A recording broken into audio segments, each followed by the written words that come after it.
HorrorDeconstruction.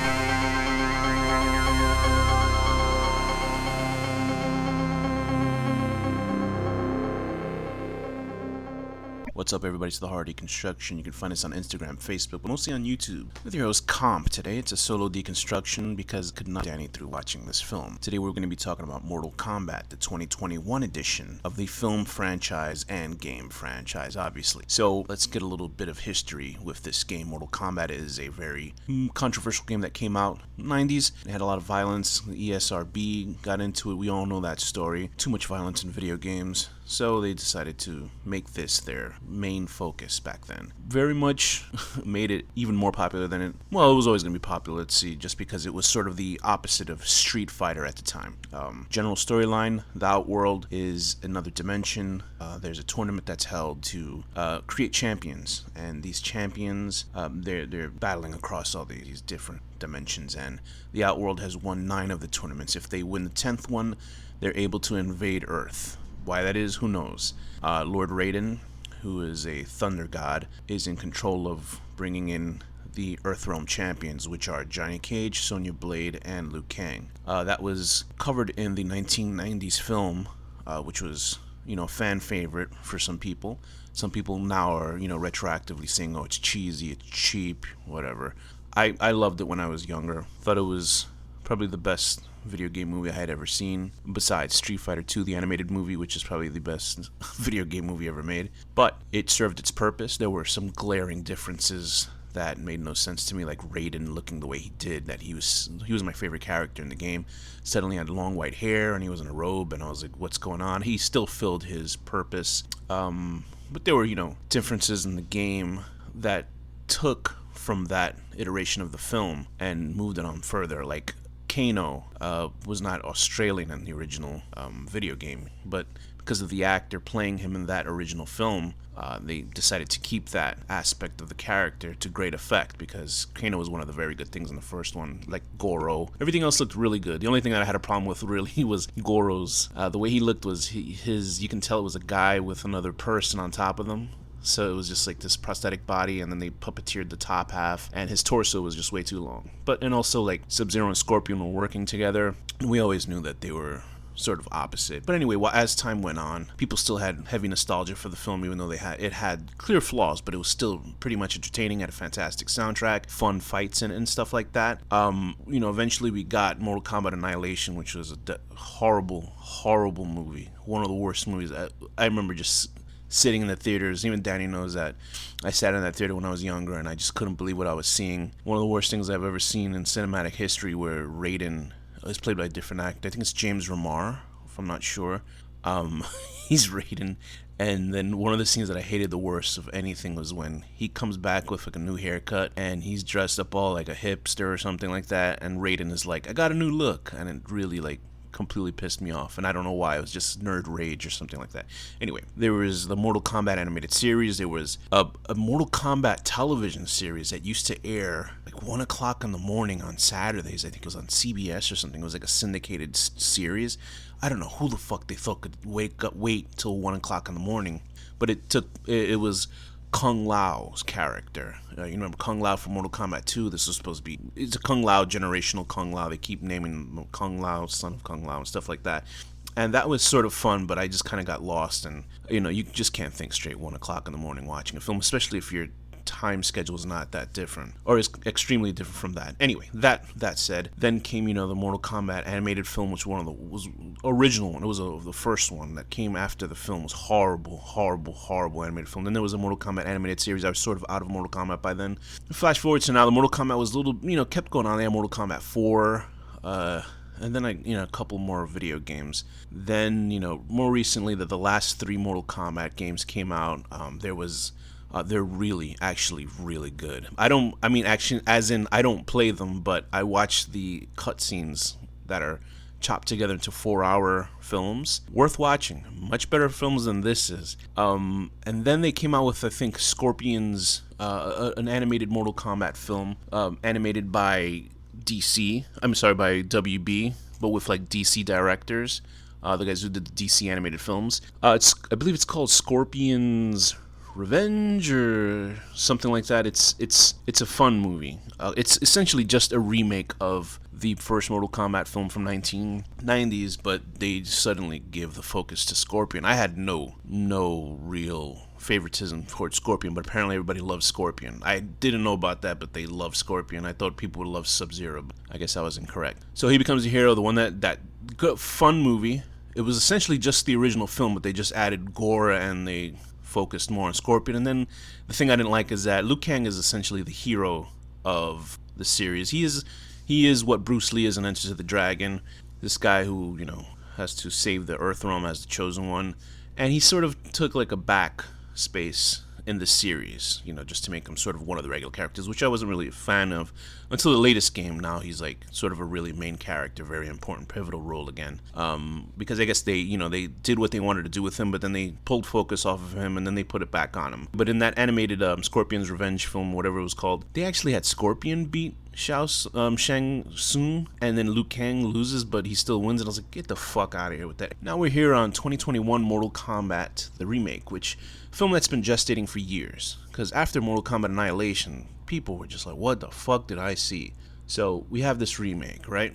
There was actually a Mortal Kombat web series. I think it was called Mortal Kombat Legacy, and it was fine to look at, I guess, because they actually had some notable actors in it, but I just was not interested in it. I think it was Casper Van Dien and a bunch of other sort of known actors. I think Jerry Ryan was playing Sonya in it. Whatever. You want to check that out? There's enough Mortal Kombat stuff out there, and I think those guys were trying to make more an actual Mortal Kombat film, but it just never came together. Sort of like there was like a live-action Street Fighter web series that was supposed to be a Street Fighter movie, but they never did that either, so who knows what happens, There is a audience for these types of movies, and we get this now. I think the budget was about $55 million for this one, and let's get into this because Mortal Kombat is a fantasy action horror series. I will say that there's definitely horror elements due to the fatalities that are in the film.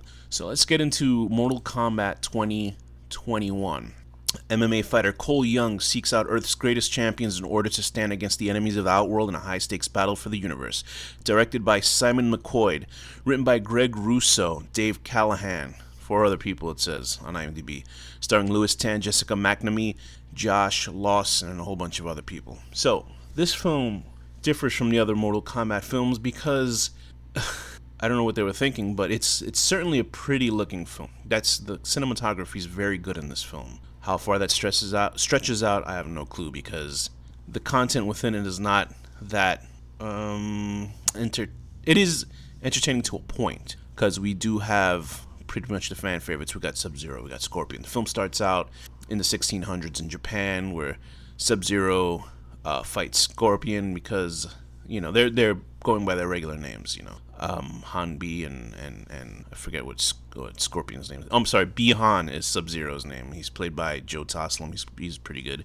And Hiroyuki Sanada playing Hanzo Hasashi, who is Scorpion. Sub-Zero, I guess they have this rival clan thing. It's China versus Japan, which I was like, oh, okay, so they're going into that. Way before, any of that stuff. Later on, what happens and what wars we're dealing with. And, Sub-Zero kills most of Scorpion's family, and he kills Scorpion. Freezes his family to death. He kills Scorpion, stabs him in the shoulder blade, but Scorpion has an infant daughter that they hid.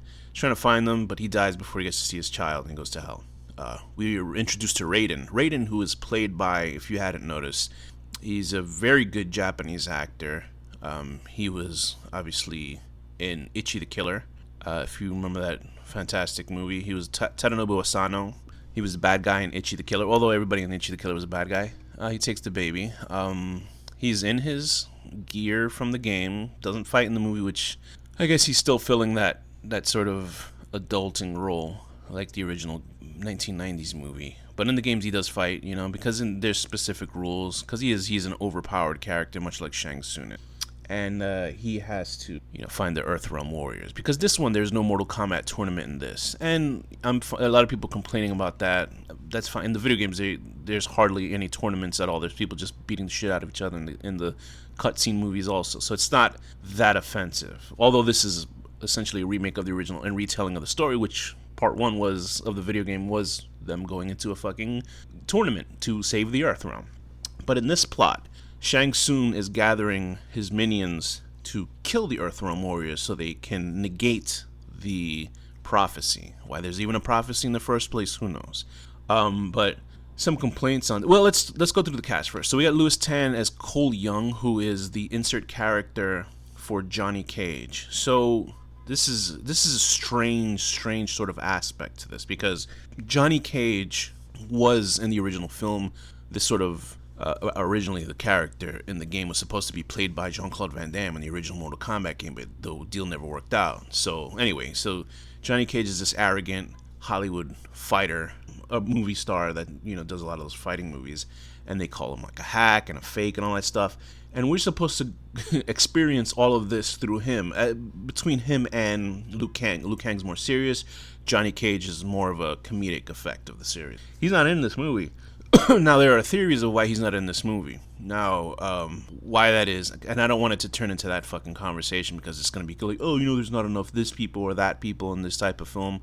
I don't know why you would, because I remember I was like, oh, they have Joe Taslim playing an unknown character. This is before we knew anything really about the film, and they were like, oh, they're gonna make Johnny Cage Asian, and I was like, and then I was like, watching this movie, I was like, I wish they had made him Asian and give him a fucking, at least a personality, because Cole Young is like, he's like a cardboard character, and I feel bad for Louis Tan, because I don't know if he can act or not. Because of this film, he's just like not given anything to do. He has a wife and a daughter, but like, you're supposed to believe that he cares for his family, which in a sense he does. But I mean, it's like, if you did, you wouldn't go out and fucking fight ice monsters and shit like that. You go with your wife and your kid and get the fuck out of town, you know? And it doesn't make it.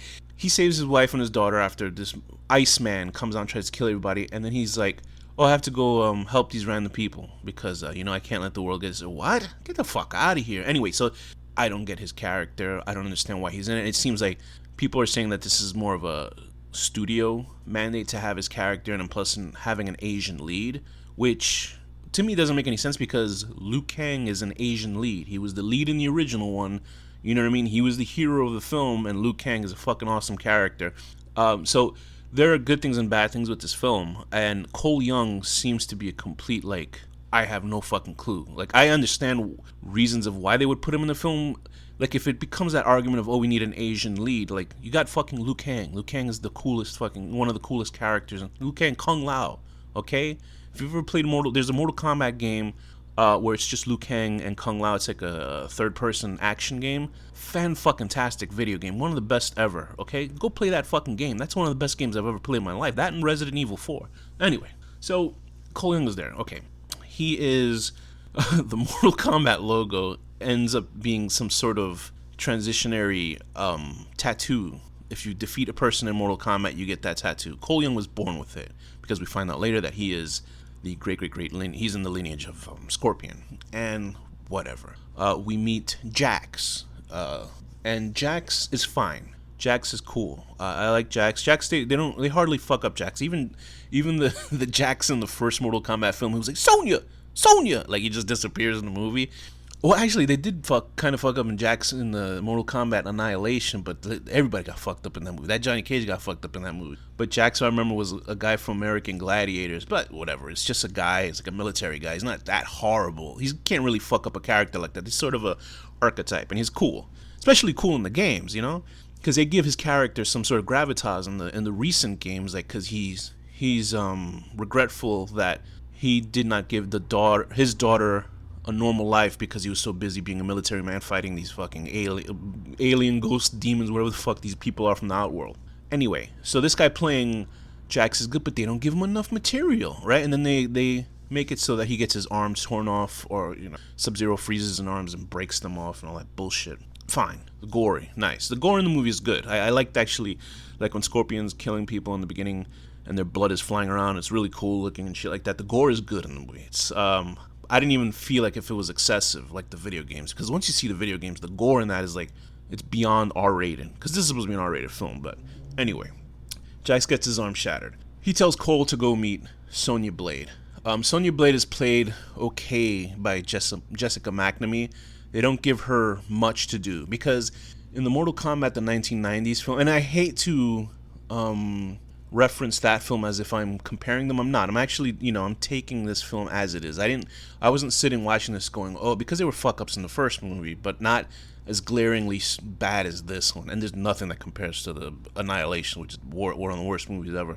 But Sonya in the original Mortal Kombat, much like in the games, had a personality type. Like, she was sort of an asshole. She had something stuck in her craw, which led to a funny, sort of cute meat relationship, I guess, between her and Johnny Cage, what they brought over into the games, where it became like this sort of, he says, she says kind of thing, like, which is cute. They can't do that because Cole has a fucking wife and a daughter. And, and it's not like Tekken, where Tekken, I remember, like, they made a movie for Tekken, I think it was, and the main character, like, has a loving girlfriend. He goes into a tournament, he starts fucking girls in the tournament. I'm like, I don't like this character anymore. He's a piece of shit. Like, I hope he gets his ass kicked out of this game, or this movie. So Sonya here is sort of just like, I guess, like, they're trying to make her prove herself or something, but she's got nothing to do. Like, so her whole thing is like, oh, she's not a chosen one, so she can't be part of this. She beats up Kano. Okay, fine, she beats him up twice. It's just like, but it's like they took just the idea of the character and they just did nothing to expand them. This is an hour and 50-minute movie. Let's say it's an hour and 40+ movie, right? It's almost 2 hours. Like, you know how much story you can tell in 2 hours, and you fuck it up this way?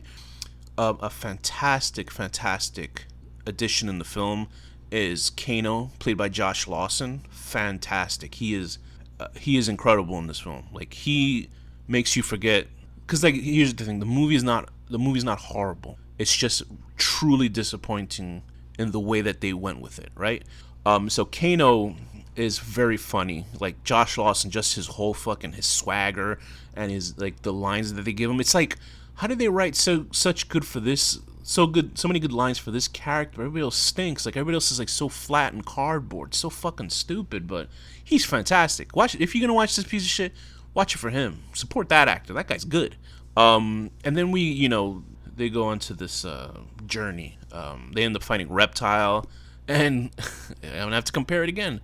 The Reptile fight in the first movie, I remember seeing it as a kid in the theater, and when Reptile pops out and they play his theme song, fucking dope, because you did not expect because Reptile was just like a little lizard, one of the worst graphics in history in that movie. And something that I tell Danny all the time is, like, why did they have Reptile? Like, this is a movie where you film the live action sequence first, and you shoot the 3D. I mean, you make the CG after, right? And it's horrible CGI of Reptile back then. And they still fucked it up by having the original Kari Hiroyuki Tagawa as Shang Tsung look at the wrong time as the CGI monster runs off. And I'm like, but you're looking at it. You're editing this film. You can see when the CGI monster runs off, and how do you still fuck? Whatever. That doesn't make any sense. It doesn't matter. This film, Reptile comes in, he's like a reptile man, and I was like hearing some review, they're like, oh, this is the greatest thing ever when Reptile comes out. And I was like, is it really? Like, is it really the greatest thing, just so Reptile's, like, mostly invisible fighting these three characters? No, it's not. It's whatever. The fighting choreography is pretty bad, which is like, what the fuck? Like, you got John Wick movies, you got the Raid movies, you see that, the fighting in those movies, but you can't do that shit in here? Like, the budget is, I know the budget is not astronomical, but the movie looks good, so they could kick a couple bucks towards the action, have the camera work, not be so fast editing, because fighting is like ballet. You gotta see it. It's like a dance, man. But anyway, whatever. So Kano's great, but he kills Lizard Man, gets rid of him. So anyway, Makad Brooks plays Jax, so I just wanted to get that out of the way.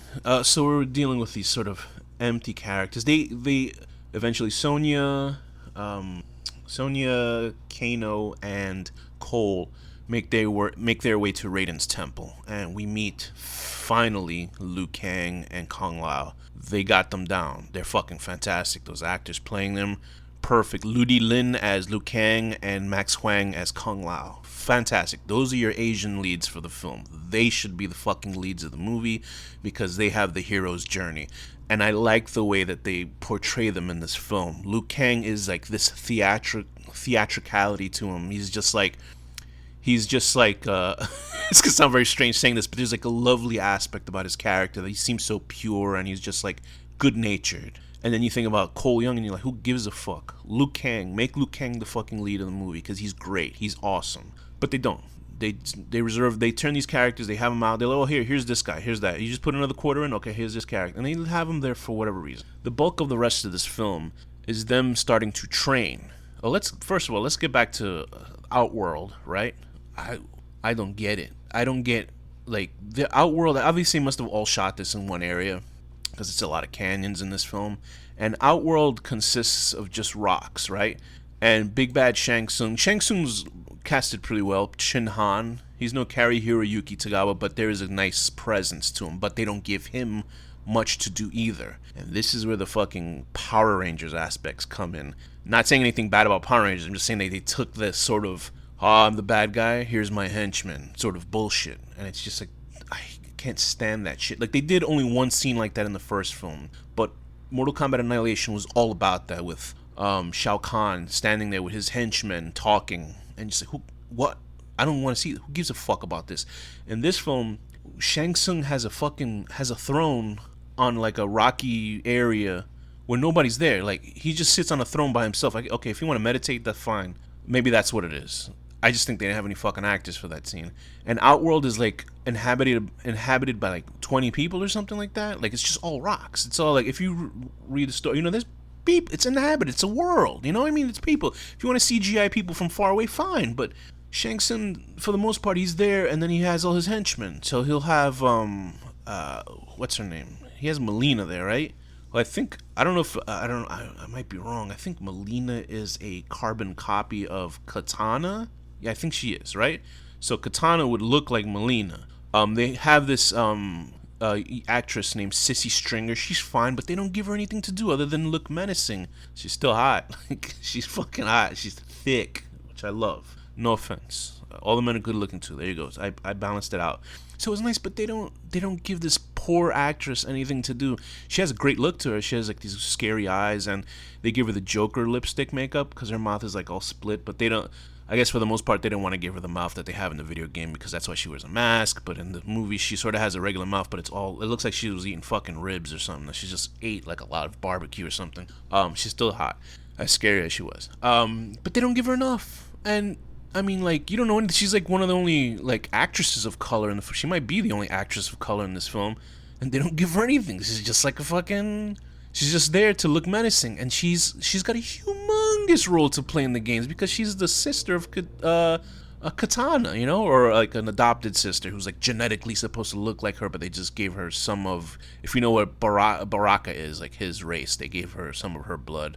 I forgot what they're called, that race, Tarkatans and stuff like that. And she's there. They, oh brother. So, she's sent out to whatever errands she has to do. Let me look through the list of the other characters that are in here. There's the other bad guys. I guess they took people from Mortal Kombat 4, which was like a 3D game. Yeah, it was a 3D game. So they're really like pulling characters out of it. They took 2 characters out of that. They took is Natara the woman with the wings? I think she's like this sort of banshee character, and they fucking waste her character. And what was weird is that she's a very pretty woman, and she has like these bat wings and stuff, but she's like horny or something. She's like, I was watching it going like, what the hell's going on with this girl? Because I think Shang Tsung was like hitting that or something, but she's like horny. She was just like unstoppably horny, and I was like, well, what's her character motivation? Because all she is horny and excited, but she doesn't say anything. She just looks like she's ready to fuck somebody. I guess she's ready to kill somebody. But it's just that you're looking at her and you're like, what's going on? It's just like she's ready to open an OnlyFans or some shit like that. And they gave her the coolest death in the film, but she didn't do anything else. She just flew towards Kung Lao. He chops her in half. That's it. Which was a great visual, but they gave her nothing to do. It's like set him up and knock him down. Just fucking stupid. They have one of my favorite characters, and one more when I played I think he was in Mortal Kombat 2. I could be wrong. He might have been. Yeah, he was he in Mortal Kombat 3 or 2? But Cabal. And I know I've watched the cutscenes of the older games, of the newer games, and he has like some sort of Brooklyn accent in this. And I guess I could believe if somebody from Brooklyn can work for an evil, group like the group that Kano was one of the leaders for. I can't remember why I don't remember the fucking name of the group. But he's like he's also comedic relief. He's like, oh man, I can't believe we're dealing with these monsters here. So it's like that, just sort of that character, which is fine, but they still don't give him enough. He has a great look. Every character has a great look in this film. Everybody, the costuming's fucking great with this film. Nobody looked like shit. So it's then there's another guy. What's his name? I think it's Reiko. He's this guy with a big hammer. He has to be from part 4 as well. So it's like Shang Tsung says, okay, let me grab my 4 henchmen: Sub-Zero, Reiko, Cabal, Natara, Melina. Let's go fight these people. So these people are just like the regular Mortal Kombat characters are. They put some fucking Power Ranger shit in this too. So like if you reach a certain sort of physicality or mental state, your soul, your power is activated. So it comes some superpower shit. Where, you know, we find that Kano can shoot laser out of his eyes and he gets fucked up, but he doesn't wear the mask on his eye, so he never gets that. And then these monks that were in Raiden's temple, they build like steampunk arms for Jax. I was like, what the fuck? Like, why has he got steampunk arms? Because eventually we find out his superpowers, his steampunk arms turn mechanical, like robot shit. And I'm like, this can't stand. This can't be. Like, you can create robotics on your, like, I couldn't, like, it's fantasy bullshit, right? Liu Kang, I couldn't believe him being able to fucking shoot fireballs because it's fantasy. I can see Kung Lao being able to teleport and fly through the air with his fucking hat. That's fantasy. You build cybernetic arms out of nowhere? What the fuck? How's that? How could that be? You know, what the fuck is that supposed to be? Sonya even got to shoot her little, you know, the little purple lasers out of her fists and shit like that. Kano with the laser was stretching it, even though it's still sort of a fantastical element. But building cyborg arms? What the fuck? So it becomes this sort of tournament film where they were practicing to fight, and then suddenly they gotta fight one-on-one with all these henchmen. And it's just like, this is it? This is the story for this movie? A movie that's supposed to be an epic film about fantasy and fighting. And like the original one, like they weren't hopping around so many worlds in that one, but it felt like there was landscape. It felt like there was a lot of places to go in the original one. This one, stuck in one place for the rest of the film, and it's bullshit. And it sounds like obviously I'm bitching about this film, and it's hard to say, oh, I'm not comparing it to the first one. You know, I brought it up plenty of times, but there's so many things you can do with 2-hour running time of a film instead of just like bullshit running back and forth and enforcing like fucking Cole Young in the movie. Like, make Cole Young one of the other standout Asian characters from the fucking game as a lead, you know? Make him interesting, make him funny. Don't make him like the audience is gonna automatically care that he has a wife and daughter and stuff like that. No, gives a fuck. Like, make him cool. So let's get back into Sub-Zero and Scorpion. They get a big shaft. Sub-Zero gets a lot more screen time than Scorpion because he's supposed to be the big bad of the film. But you really, I don't feel like there's like real importance put upon anybody in this film. So Scorpion is brought up as a Deus Ex Machina at the end when he fights Sub-Zero and destroys him, whatever the fuck bullshit. And like, it was like, what? That's it? Like, who cares? And so they kill all these characters, and apparently I assume they're just going to bring them back to life in the sequels as something else.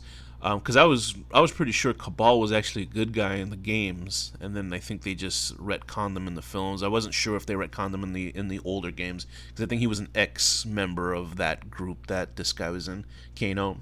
And it's just like, wow, man, like, I don't know what they were fucking thinking, and Raiden was just sort of there to be a master splinter to people, but he wasn't really doing anything interesting, and which sucks because that guy's a very good actor, and it's sort of like Hollywood can't really do much with him for some reason. They don't know what to do with him because Hollywood has, for some reason, they find a good actor and they just put him in dog shit movies. He was good in, you know, I guess in the Thor films, but then they killed him off and stuff like that, and you know, it's just like whatever. Shang Tsung is perfectly. He's very good casting. Everybody's like mostly good casting for the most part. Like, it's just the material that they're given is complete shit. It's just so bad. Like, I thought the referee was more entertaining than most of the characters in this movie and the guys at the beginning at the end of this film. So it's a lot of it is just completely wasted bullshit. Like, you can have stakes. You know, having Cole's family is not a stake because people they bring those characters in for people who've never played the games.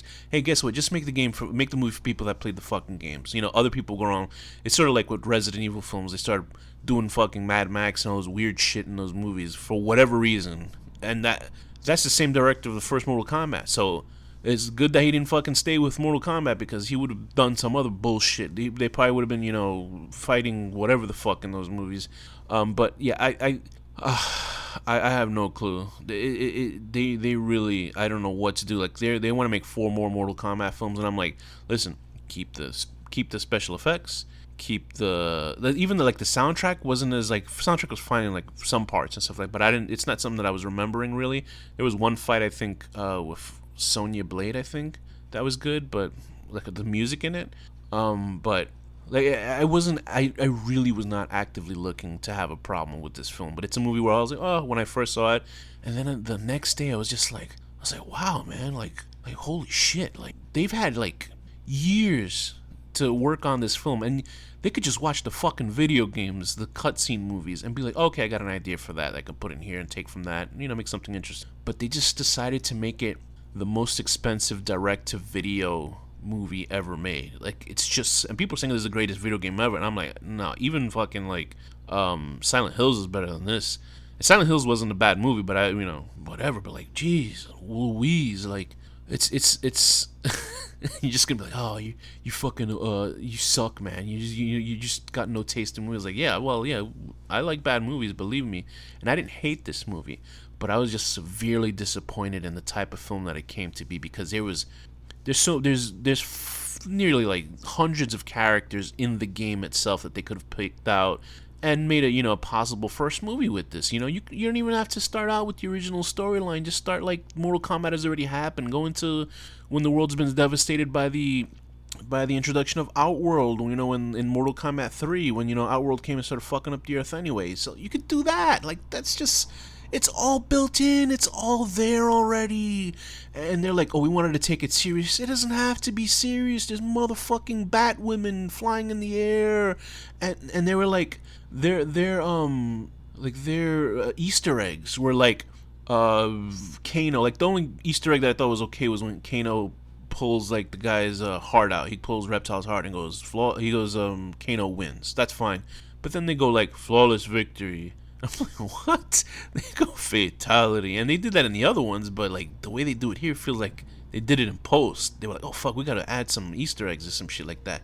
And it's just like, what the fuck, man? You just stop being so serious. Because then they pull the fucking, people got obsessed with Christopher Nolan. Like, and I like Christopher Nolan movies, but like his realistic take on Batman can work because Batman is able to be different genres. Just the way that the material is. It's like Batman is like the quintessential type of story that you can take it in any direction that you want, from over fantastical to realistic. But the problem is, every other fucking video game movie or comic book movie started taking that as a springboard. Like, there was this horrible movie called Street Fighter: The Legend of Chun-Li, a horrible movie that people brought up that I didn't even realize that M. Bison was Irish, had an Irish accent, but he was raised in China. Just because he had Irish blood, he still had an Irish accent, even though he was raised in fucking China. I don't fucking get that. Anyway, at the end of that, they teased Ryu and Ken, just like they teased the Joker's card in the Dark Knight. In Batman Begins. And in this, they do the same fucking bullshit at the end, because they were like, oh, we'll get the audience by having them tease Johnny Cage, by having a Hollywood poster with Johnny Cage at the end. Put fucking Johnny Cage in the fucking movie, you stupid fucks. Who knows what's tomorrow's gonna be? Okay, we'll make a movie in 5 years from now, Mortal Kombat. Do it now, you dumb fucks. It's not that hard. Just put it like that. And it sounds like it's pathetic screaming, but fuck, man, it's a fucking movie. It's a video game movie. You know, it's not rocket science. So like, I guess it is fucking rocket science, because they couldn't get this done and they used the most generic shit ever. Anyway, it sounds like I had a worse time than I did watching the film. The film is decent. But with all those factors, if you are like a and I don't want to say if you're a real Mortal Kombat fan, you'll hate it. But I was left really disappointed just for the fact that the story was complete shit, the editing was bad, the fights were not memorable. The actors, when they portrayed the characters like Liu Kang, Kung Lao, Kano, who else? Shang Tsung was good, although they didn't give him a lot to do. But those motherfuckers, they got them right. So it's like, it's even more offensive when they get like those characters correct and then they fucking kill Kung Lao. Fuck you. Keep Kung Lao alive, man. What the fuck? Anyway, so they keep those characters and those actors portraying those characters are so fucking good, and then they're in this being wasted potential. That's what's a real like what the fuck, you know what I mean? Give these characters something fun. Make them have fun during this. The movie's not supposed to be fun, but let there be a sense of adventure. Don't let it be like, okay, we got to go to this room and fight. Have Cole Young win a prize to fly to Hawaii in the next movie and give his job to Liu Kang or something. Resurrect fucking Kung Lao, because we don't need his ass anymore in the movie. But I guess I cannot go on anymore because there's not much ground to cover with this film. The fights are whack. Kano turning over evil was like pretty quick, but it makes sense because Kano's a fucking bad guy, and originally he's the one that killed Sonya Blade's partner. That's the reason why she hates his guts. Here it's not as warranted, I guess, but she knows that he's a bad guy. Bullshit. Whatever bullshit that is. Jax can build fucking cyborg arms because that's his power. Unbelievable. So fucking stupid. Oh boy. Well, this is truly like a loser's like anger over dumb shit. There's a lot of bad things going on in this world, but boy oh boy, this Mortal Kombat movie, I would give it a 4 out of 10. Growing steampunk, use your steampunk arms turning into cyborg arms. That's how bad. And Goro, they had Cole Young kill Goro. What the fuck? Oh my gosh. Like, Cole Young is essentially the create your own avatar character for this movie, but it's just like, no, man, no, forget it. Anyway, let me change it. 4 out of 10, being a fighting movie with some weak ass fighting. And with that, this has been the HorrorDeconstruction.